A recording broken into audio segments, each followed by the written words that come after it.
So my name is Chinua Azubike, the Chief Executive Officer of InfraCredit, Infrastructure Credit Guarantee Company.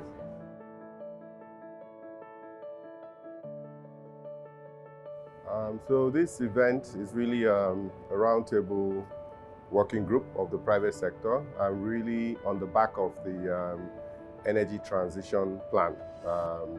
And so we've got this ambitious goal that has been set by the government through the Office of the Vice President and the Energy Transition Office to achieve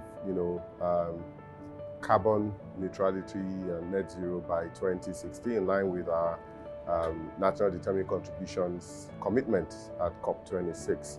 And that requires a significant amount of funding. It's estimated that we require up to $410 billion of funding over business as usual. That translates to about $10 billion per annum. And that will require a significant amount of funding from the private sector. And so this requires a significant public-private partnership between the government and the private sector. A lot of effort has been done in building projects across 5 verticals. And this session is really to deep dive into what are the stumbling blocks potentially, what is militating against capital flowing, what are the sort of worked examples of successes that can be replicated.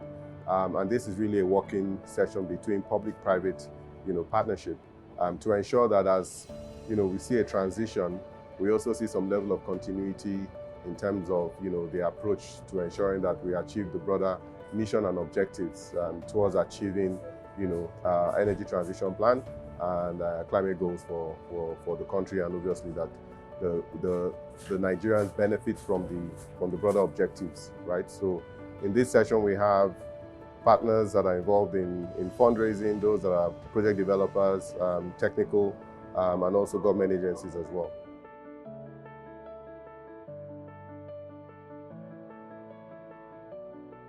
Energy transition is really about development, in my opinion, right? When we talk about development, it's around reducing the cost of energy access for the unserved, underserved Nigeria, and how to, strategically position the country in the best place to attract global capital, and that requires a lot of moving parts, both policy making, but also in terms of enabling factors that can drive more private sector participation.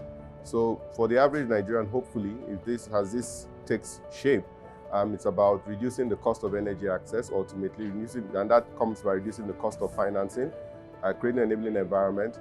And obviously energy is not just about energy, it's about providing low-cost, adequate healthcare because energy cost is reduced, productivity because more industrialization can happen, and recognizing the different pillars that are required to enable innovation, to drive that capital formation that can enable more projects to get to financial close. I think is really getting how do we get more projects to financial close such that it can reduce some of the burden that we struggle with because of high cost of energy, lack of energy, and ultimately why the capital appears to be lacking in this form.